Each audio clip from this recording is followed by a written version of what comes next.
성경에 많이 알려진 형제 이야기들이 있습니다. 구약에서는 아벨과 가인, 에서와 야곱, 오늘 본문에서 읽었던 레아와 라헬, 그리고 신약 성경에서는 마르다와 마리아, 그리고 형제 이름은 알 수 없지만 탕자의 비유에서 나온 두 형제. 성경 형제 이야기에서 보통 첫째보다 막내가 선택받는 이야기가 나옵니다. 하나님께서는 이 세상의 기준이 아닌 더 약한 막내를 사용하시는 것을 여러 번 볼 수 있습니다. 그래서 오늘 본문에 나오는 레아와 라헬의 이야기에서 가장 많이 조명받는 자매도 역시 막내 라헬입니다. 라헬은 죽을 때까지 야곱의 사랑을 받았고요. 그리고 야곱이 가장 사랑해서 채색 옷을 입힌 아들 요셉이 바로 출산한 엄마가 라헬입니다. 그리고 요셉이 어떻게 쓰임받는지는 여러분들께서 다 아실 겁니다. 앞에서 소개한 형제 이야기와 트렌드가 일맥상통합니다. 하지만 오늘 본문에서는 라헬보다 언니 레아의 이야기를 나누려고 합니다.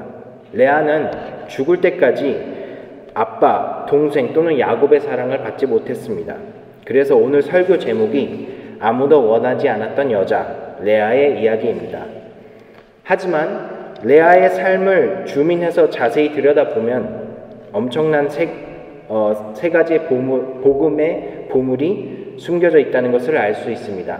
그 첫 번째가 레아의 야곱, 더 좋고 더 나은 야곱, 예수 그리스도. 두 번째는 레아의 상처에서 볼 수 있는 예수님의 상처. 마지막 세 번째는 죽음 이후에 나타난 레아의 영광. 첫 번째, 레아의 야곱을 보겠습니다. 야곱의 눈은 남자들의 눈과 똑같다고 볼 수 있습니다. 한국에 그 소통 전문가를 알려진 김창옥 교수가 있습니다. 청중들에게 이렇게 질문했습니다. 만약에 두 명의 여자가 똑같은 조건을 가지고 있는데 한 여자는 유머 감각이 있고 또 다른 여자는 조용하고 말이 없다. 그러면은 남자는 어떤 여자를 더 좋아할까요? 여러분들한테도 드리는 질문이죠. 남자들은 어떤 여자를 더 선호할까요?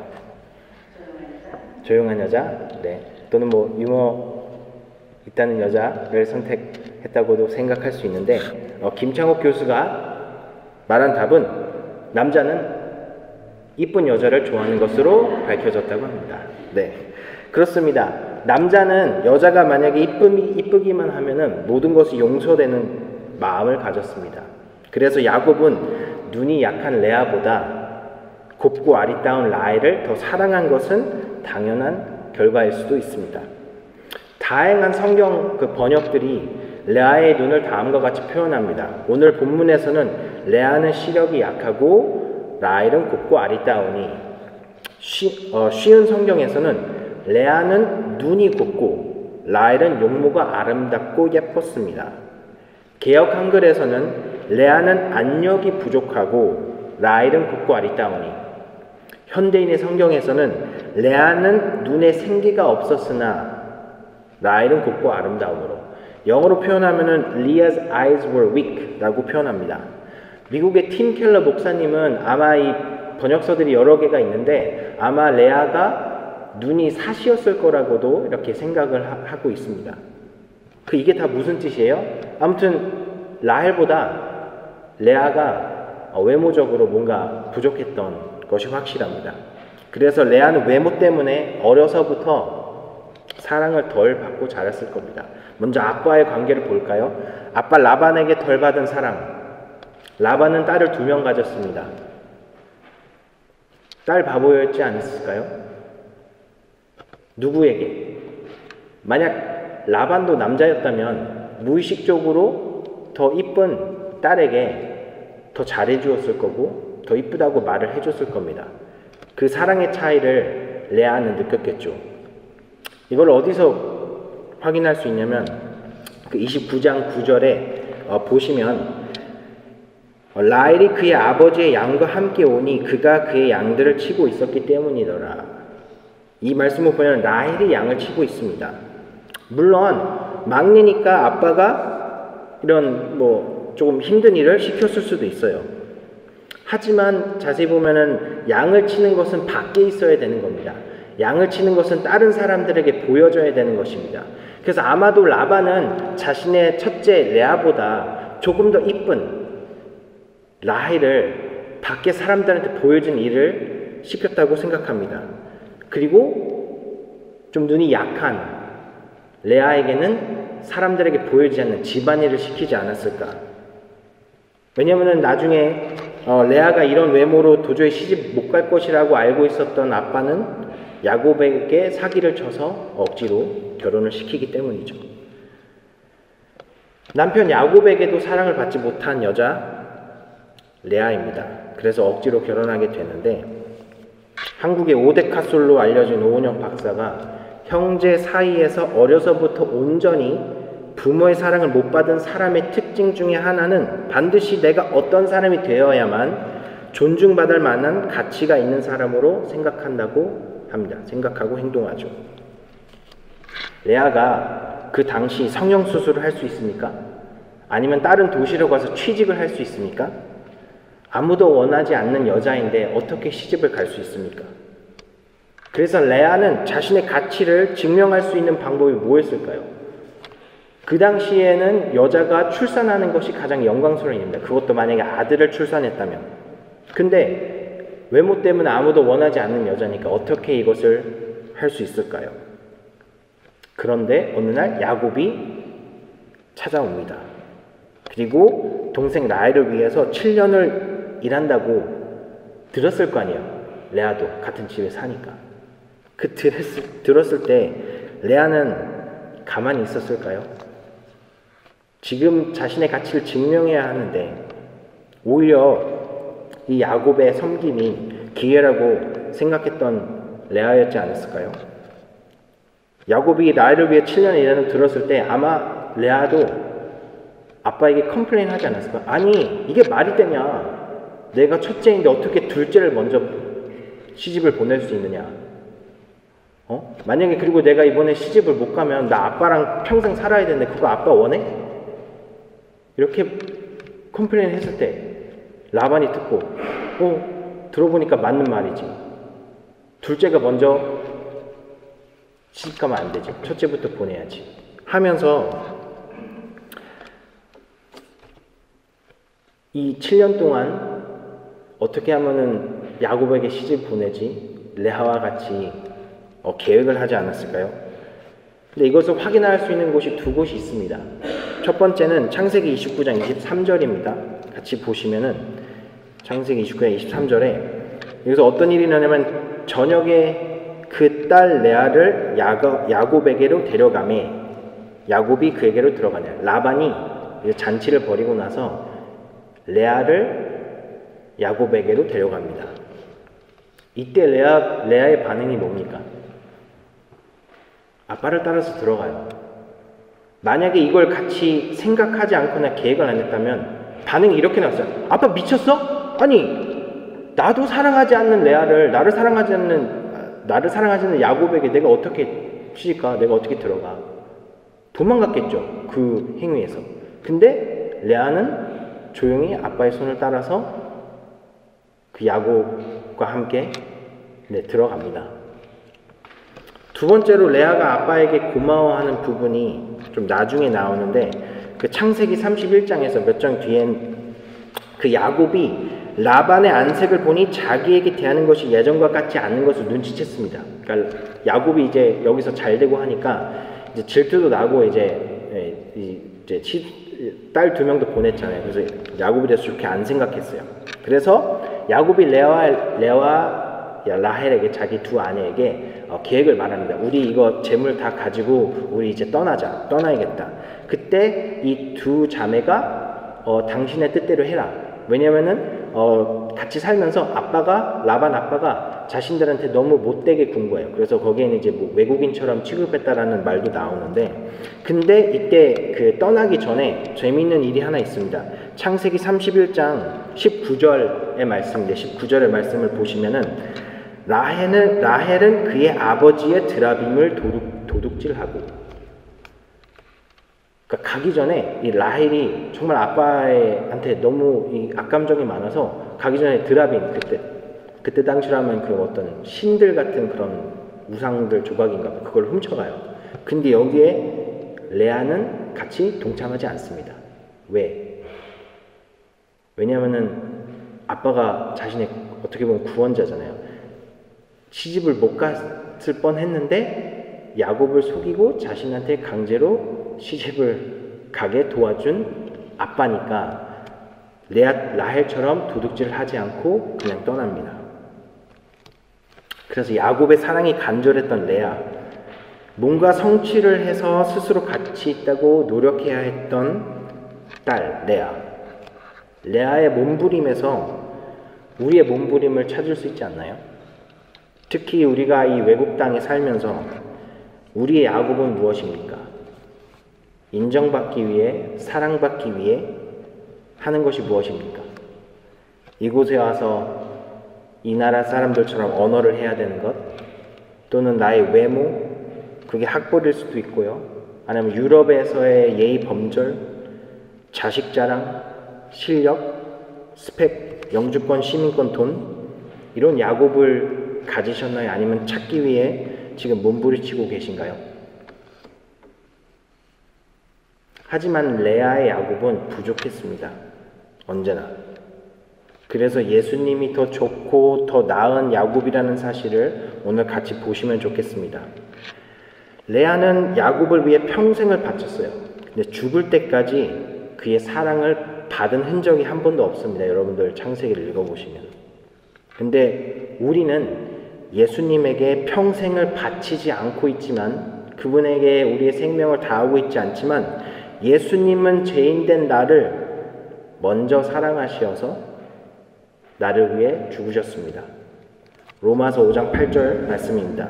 우리가 아직 죄인 되었을 때에 그리스도께서 우리를 위하여 죽으심으로 하나님께서 우리에게 대한 자기의 사랑을 확증하셨느니라. 레아는 야곱이 원했던 아들 6명을 낳았지만 끝까지 자신과 한 지붕 아래서 살지 않고 라헬과 살았습니다. 우리는 죄성 때문에 하나님이 원하시는 삶을 매일 사는 것을 실패하지만 예수님은 나와 함께 사시려고 매일 초대장을 보내십니다. 요한계시록 3장 20절 말씀입니다. 볼지어다 내가 문 밖에 서서 두드리노니 누구든지 내 음성을 듣고 문을 열면 내가 그에게로 들어가 그로 더불어 먹고 그는 나로 더불어 먹으리라. 레아는 야곱에게 수많은 거절과 사랑받지 못했음에도 불구하고 야곱을 떠나지는 않습니다. 하지만 레아와 야곱의 부부를 갈라놓은 것은 오직 죽음뿐이었습니다. 우리는 세상을 더 사랑해서 예수님을 떠나지만 예수님은 끝내 나를 절대 떠나시지 않으십니다. 그리고 예수님의 죽음 때문에 하나님과 연합할 수 있는 영생의 복을 주셨습니다. 로마서 8장 38절에서 39절 말씀입니다. 내가 확신하노니 사망이나 권세나 생명이나 천사들이나 권세자들이나 현재일이나 장래일이나 능력이나 높음이나 깊음이나 다른 어떤 피조물이라도 우리를 우리 주 그리스도 예수 안에 있는 하나님의 사랑에서 끊을 수 없으리라. 예수님은 레아가 평생 원했던, 간절히 원했던 그 더 좋은 야곱, 더 나은 야곱, 더 나은 남편이신 예수님인 것을 알 수 있습니다. 두 번째, 레아의 상처에서 예수님의 상처를 볼 수 있습니다. 레아는 곱고 아리따운 동생과 평생 비교 대상입니다. 그래서 레아의 가장 컸던 상처가 정말 많지만 그 중에 제가 3개만 조명하고 싶습니다. 첫 번째는 외모, 시력이 약했던 레아입니다. 윌리엄 셰익스피어는 사랑에 대해 이런 말을 남겼습니다. 사랑은 눈으로 보지 않고 마음으로 보는 거지. 하지만 레아는 이것이 사실이 아니라는 것을 평생 몸으로 경험했을 것입니다. 레아와 비교된 한번 그냥 평소의 날들을 볼까요? 이제 크리스마스잖아요. 그 당시에 만약에 크리스마스가 있었다면 누가 더 많은 선물을 받았을까요? 레아와 라헬 사이에서. 만약에 발렌타인데이 때 그때가 있었다면 누가 더 많은 초콜릿과 편지를 받았을까요? 생일잔치에서는 누가 더 좋은 선물을 받았을까요? 그리고 주변 남자들에게 누가 더 많이 고백을 받았을까요? 정상적인 남자라면 더 이쁜 라헬을 선택했을 겁니다. 그래서 레아는 동생 때문에 상처를 입은 언니였습니다. 두 번째 받은 상처 레아, 총알바지 레아. 야곱이 이제 라반을 떠나 자신의 형 에서를 곧 만나게 되는 상황에서 벌어진 일입니다. 요거는 같이 한번 찾아볼게요. 창세기 33장입니다. 창세기 33장 조금 앞으로 가시면 33장 1절에서 2절 말씀, 1절에서 2절 말씀 같이 한번 읽어볼까요? 시작. 야곱이 눈을 들어보니 에서가 400명의 장정을 거느리고 오고 있는지라. 그의 자식들을 나누어 레아와 라헬과 두 여종에게 맡기고 여종들과 그들의 자식들은 앞에 두고 레아와 그의 자식들은 다음에 두고 라헬과 요셉은 뒤에 두고. 네, 이렇게 위험한 상황이 될 수 있는 환경에서 레아를 앞에 두고 그 맨 뒤에 가장 안전한 곳을 라헬을 둡니다. 이게 남편입니까? 여러분이 이것을 경험했다면 같이 사시겠습니까? 세 번째, 하나님을 믿었음에도 불구하고 변하지 않는 삶. 레아의 큰 상처. 레아의 아들들의 이름들을 보면은 신앙 고백임을 알 수 있습니다. 첫째 아들 르우벤의 뜻은 하나님께서 나의 괴로움을 돌보시고, 둘째 시므온, 하나님께서 내가 사랑받지 못함을 들으셨으므로, 셋째 레위, 새 아들을 낳았으니 이제 내 남편이 지금부터 나와 연합하리로다. 그래서 이 고백을 보면은 아직 야곱은 레아보다 라헬과 함께 살았음을 볼 수 있어요. 이제 남편이 나와 연합할 거다라는 기대를 했으니까. 자, 네 번째 아들 이름이 유다입니다. 이때 이제는 하나님을 찬송하리로다라는 이름이에요. 넷째 아들까지 레아의 상황은 달라진 게 하나도 없습니다. 하지만 하나님을 찬양하는 모습을 보면은 내적인 변화가 일어났어요. 레아의 마음에 하나님의 은혜가 임했습니다. 이렇게 평생 외모 때문에 비교당하고 아빠에게 그리고 이제 남편에게 사랑을 못 받았습니다. 그래서 레아에게 은혜가 임한 것은 아마 이런 깨달음이겠죠. 그래, 이제 남편은 나의 구원자가 아니구나. 오로지 하나님만 의지하겠다. 라는 고백으로 넷째 아들의 이름을 유다라고 짓습니다. 부족한 야곱에서 더 좋고 더 나은 야곱인 하나님을 발견하는 순간 유다라는 이름을 짓게 되는 것이죠. 자, 그럼 이제 은혜를 입은 레아가 자신의 상황이 달라질 거라는 것을 어떻게 보면 좀 기대를 하겠죠. 왜냐하면 이러한 역경 속에서도 수많은 거절을 통해서도 하나님을 원망하지 않고 오히려 하나님을 찬송하겠다는 아들의 이름을 지었으니까. 그런데 아닙니다. 레아의 조건은 똑같아요. 어떻게 할 수 있냐? 왜냐하면 그 뒤에 6번째 아들을 출산했을 때 아들의 이름을 스불론이라고 하는데 이 스불론의 뜻은 이제는 남편이 나와 함께 살리라. 그 무슨 말이에요? 이 아들의 이름으로 알 수 있는 것은 네 번째 아들 유다 이후의 삶은 하나도 달라진 것이 없고 또한 레아의 믿음도 유다 전으로 원위치됐던 것을 확인할 수 있어요. 왜? 아직도 야곱을 갈급해하고 있기 때문에. 왜? 아직도 이제 남편 나와 함께 살 것이라는 기대를 하면서 스불론이라는 이름을 지어줬기 때문입니다. 하나님의 은혜를 고백했음에도 불구하고 전혀 달라지지 않았던 레아의 상황. 그렇다고 야곱이 마음이 변해서 자신을 다시 사랑했냐? 그것도 아니었어요. 그래서 제가 봤을 땐 이게 아마 레아한테 가장 큰 상처였지 않을까. 하나님 찬양하려고 했는데 왜 나한테는 똑같나요? 왜 하나도 바뀌지 않았나요? 하지만 레아의 큰 상처에서 우리는 예수님의 상처를 발견할 수 있습니다. 레아는 외모 때문에 사람들에게 사랑받지 못한 불쌍한 여인입니다. 그런데 예수님도 이러한 상처를 경험하신 분입니다. 어디서 볼 수 있냐면 이사야서입니다. 이것도 같이 한번 찾아볼게요. 이사야서 53장 2절에서 3절 말씀. 이사야서 53장 2절에서 3절 말씀. 찾으셨으면 다 같이 읽어보겠습니다. 53장 2절에 3절 말씀 시작. 그는 주 앞에서 자라나기를 연한 순 같고 마른 땅에서 나온 뿌리 같아서 고운 모양도 없고 풍치도 없은즉 우리가 보기에 흠모할 만한 아름다운 것이 없도다. 그는 멸시를 받아 사람들에게 버림받았으며 강고를 많이 겪었으며 질고를 아는 자라.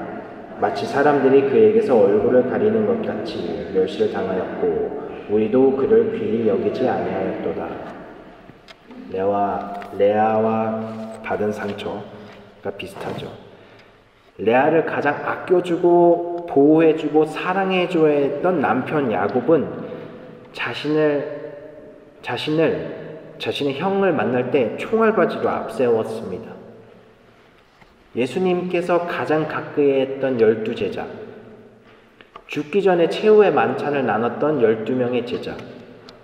그런데 예수님이 그들을 가장 필요했던 골고다의 언덕에서, 십자가의 언덕에서 어떻게 했습니까? 한 명은 자신을 배신하고 나머지 11명은 예수님을 모른다 부인하고 다 도망갔습니다. 그리고 레아를 가장 사랑해 줬어야 했던 첫 번째 남자, 아빠 라반입니다. 아빠에게 사랑받지 못해 버림받은 것처럼 살아온 레아. 그런데 예수님께서는 평생 아버지의 사랑을 받아왔습니다. 완벽한 예수님, 죄가 없는 예수님. 근데 이 예수가 하나님 아버지한테 딱 한 번 버림을 받습니다. 언제? 바로 십자가에서 죽기 전에 하신 말씀. 엘리 엘리 라마 사박다니. 무슨 말입니까? 나의 하나님 어찌하여 나를 버리셨나이까. 아버지마저 외면하셔서 깊은 외로움과 아버지의 사랑에서 영원한 이별을 십자가에서 경험하신 예수님. 누구를 위해? 사랑받지 못하는 나를 위해. 바로 여러분들 위해. 하지만 레아의 이야기는 상처받은 여자에서 끝이 아닙니다. 마지막으로 죽음 이후에 나타난 레아의 영광들이 있습니다. 몇 주 전에 제가 이영표 전 한국 국가대표 선수가 인터뷰한 내용에서 새로운 좀 통찰력을 준 내용이 있습니다. 축구 경기는 90분 게임입니다. 그런데 축구 선수가 평균적으로 공을 가지고 있는 시간이 몇 분이나 될까요? 90분 중에. 이영표 선수대로 말로 하면은 2분 30초라고 합니다. 그러니까 나머지 약 87분 동안은 선수들이 공 없이 뛰는 거예요. 되게 허망한 통계죠. 공 없이 그냥 뛰어다니는 거예요. 레아의 인생을 축구로 본다면 레아는 90분 동안 공을 터치를 한 번도 하지 못한 여자입니다. 공격 포인트도 없고요. 사람들한테 박수 받지도 못했어요.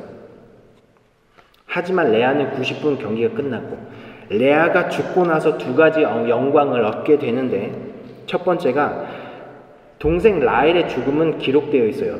35장 18절에 상고 때문에 죽었다고 창세기는 기록하고 있습니다. 하지만 여러분들이 창세기를 읽어보시면 레아의 죽음에 대해서 한 번도 찾아볼 수가 없어요. 그런데 놀랍게 야곱이 죽기 전에 레아의 이름이 마지막으로 등장하는 곳이 있습니다. 같이 확인해 볼까요? 창세기 49장. 창세기 49장입니다. 49장 29절. 야곱이 이제 나이가 들어서 죽기 전에 아들들에게 부탁하는 내용입니다. 49장 29절과 31절 이렇게 띄어서 읽어볼게요. 49장 29절 창세기 49장 29절과 31절 29절 읽습니다. 시작. 그가 그들에게 명하여 이르되 내가 내 조상들에게로 돌아가리니 나를 헷사람 에브론의 밭에 있는 굴에 우리 선조와 함께 장사하라. 31절입니다. 아브라함과 그의 아내 사라가 거기 장사되었고 이삭과 그의 아내 리브가도 거기 장사되었으며 나도 레아를 그곳에 장사하였노라. 레아가 어디에 붙였습니까? 죽은 기록도 없는데 레아가 어디에 붙였어요? 바로 야곱의 믿음의 조상과 함께 묻히고 자신도 그곳에 함께 묻어달라고 아들들에게 부탁을 합니다. 드디어 레아가 야곱에게 사랑받는 딱 이 한순간, 이상하게도 야곱이 가장 사랑했던 라헬은 이곳에 묻히지 않았어요. 혼자 다른 데 묻었어요. 그리고 레아의 또 다른 영광이 또 하나 있습니다. 이게 아마 가장 큰 영광일 텐데요. 예수님의 계보를 보면 레아의 아들 유다 자손에서 예수님께서 탄생하십니다. 가문의 영광이지 않습니까? 히브리서 7장 14절의 말씀입니다. 우리 주께서는 유다로부터 나신 것이 분명하도다. 레아가 죽고 나서 가장 큰 영광이 나타난 것처럼 우리에게도 예수님의 죽음이 준 영광은 하나님의 자녀라는 권세를 주신 사실입니다. 요한복음 1장 12절에서 영접하는 자, 곧 그 이름을 믿는 자들에게는 하나님의 자녀가 되는 권세를 주셨으니, 우리가 죽으면 레아처럼 조상들 옆에 땅에 묻히는 것이 아니라 예수님처럼 다시 부활하게 되어서 영원히 하나님과 함께 새하늘과 새 땅에서 살게 될 것입니다. 이것이 아무도 원하지 않는 레아의 이야기에서 배울 수 있는 영광이고 복음입니다. 적용으로 가겠습니다. 그럼 오늘 레아 이야기에서 나는 그럼 오늘 어떻게 살아야 하는가? 먼저 레아 자신이 레아라고 생각하는 분들에게, 또는 레아의 삶에 더 공감이 가는 분들에게, 레아의 외모처럼 이 세상에서 성공하는데 나의 발목을 잡는 무엇인가 콤플렉스가 있으신가요? 그러면은 창세기, 다 같이 보겠어요. 창세기 29장 31절 말씀. 창세기 29장 31절 말씀. 그 앞에만 읽겠습니다. 시작.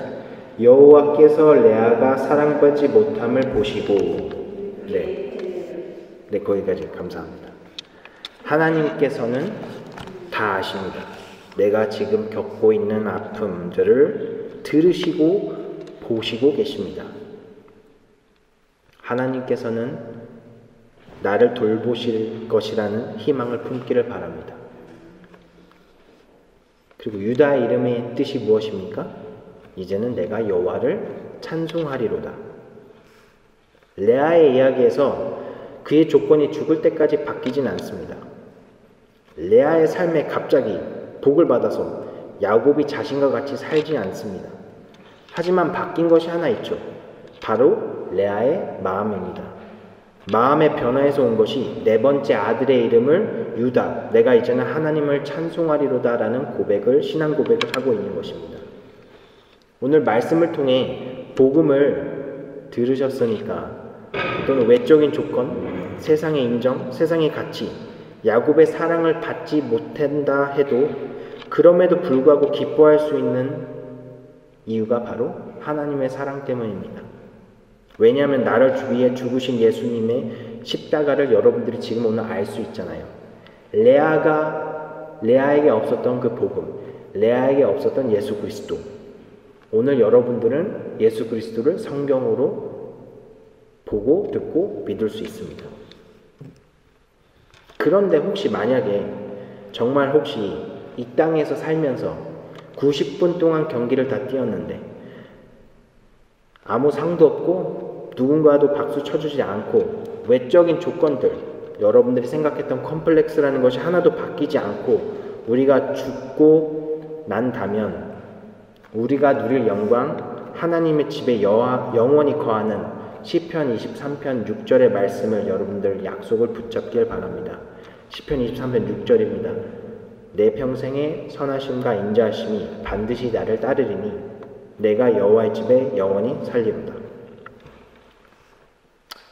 여기에 나는 레아보다 난 라헬에 속하는 것 같다 하시는 분들이 계실 수 있죠. 내가 만약 모든 사람이 원하는 여자라면 라헬처럼 복받은 사람이 있습니까? 외모도 뛰어나고 자식의 복도 있고 자식이 라헬의 자신처럼 출세하고 또는 집안이 쟁쟁한 분들 계십니까? 그럼 이 모든 복이, 이 모든 형통이 하나님께 왔음을 깨닫고 감사드리기 바랍니다. 야고보서 1장 17절 말씀입니다. 온갖 좋은 은사와 온전한 선물이 다 위로부터 빛들의 아버지께로부터 내려오나니. 라헬은 평생 남편의 사랑을 받았습니다. 자신이 원했던 사랑을 했습니다. 하지만 그의 마지막은 어땠나요? 어디에 붙였나요? 마지막에 야곱은 라헬보다 레아를 자신 옆에 묻어달라고 아들들에게 요청한 것을 오늘 봤습니다. 우리가 그토록 믿었던 야곱, 라헬이 그토록 믿었던 야곱, 그게 외모이건 스펙이건 자식이건 뭐든 언젠가는 나를 버리게 돼 있거나 언젠가는 쇠퇴하게 되어 있습니다. 야곱이 나를 사랑해서 행복해하거나 기뻐하는 것보다, 세상이 나를 인정하고 좋아해 주는 것보다 나를 외모로 보지 않으시고 무조건적으로 변하지 않고 나를 사랑해 주시는 하나님의 약속에 소망을 두시길 바랍니다. 이런 찬양이 있죠. 천년이 두 번 지나도 라는 찬양의 가사입니다. 천년이 두 번 지나도 변하지 않는 것, 당신을 향한 하나님의 사랑이에요. 천년이 두 번 지나도 바꿀 수 없는 것, 당신을 향한 하나님의 마음이에요. 그리고 천년이 3번, 4번, 천년이 10번 지나도 하나님의 사랑은 변하지 않을 것입니다. 마지막으로 적용할 수 있는 것, 예수님을 매일 기다리십시오. 12월 크리스마스가 돼서야 창문에 별을 달면서 강림절이 돼서야 예수님을 기다리지 마시고 평소에 그리고 매일 예수님의 별을 죄로 덮인 어두운 마음에 걸어두세요. 새해가 되면 여러분들이 아마 성경 통독을 계획하고 있으실 분들이 있을 겁니다. 모든 성경 구석구석에서 예수님을 찾아보세요. 구약은 예수님의 그림자입니다. 앞으로 이 세상을 구원하실 메시아가 올 거라는 메시지입니다. 신약은 메시아 예수 그리스도가 이 땅에 오셨다는 메시지입니다. 그래서 신구약 전체의 주인공이 예수님인 것을 2024년 새해에 성경을 읽으시면서 깨닫는 복이 임하기를 소망하고 기도합니다. 기도하시겠습니다.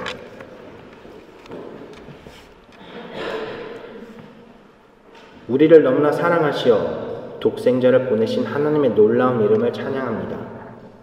아무도 원하지 않았던 여자 레아의 이야기에서 더 진짜 야곱, 더 나은 야곱인 예수님을 보게 해주신 것 감사합니다. 레아의 상처를 통해 예수님의 상처를 보고 나를 그분의 찔림이 나를 위한 상처임을 깨닫게 해주심에 감사합니다. 레아의 죽음 이후에 나타난 영광을 알게 하시어 현재 우리가 경험하고 있는 고난은 장차 우리에게 나타날 영광과 좋게 비교할 수 없다는 것을 믿게 도와주시고 야곱이 라헬을 사랑하는 것보다 우리를 너무나 사랑하시어 나를 위해 내놓으신 십자가에서 돌아가시고 다시 부활하신 영광스러운 예수님의 이름으로 기도합니다. 아멘.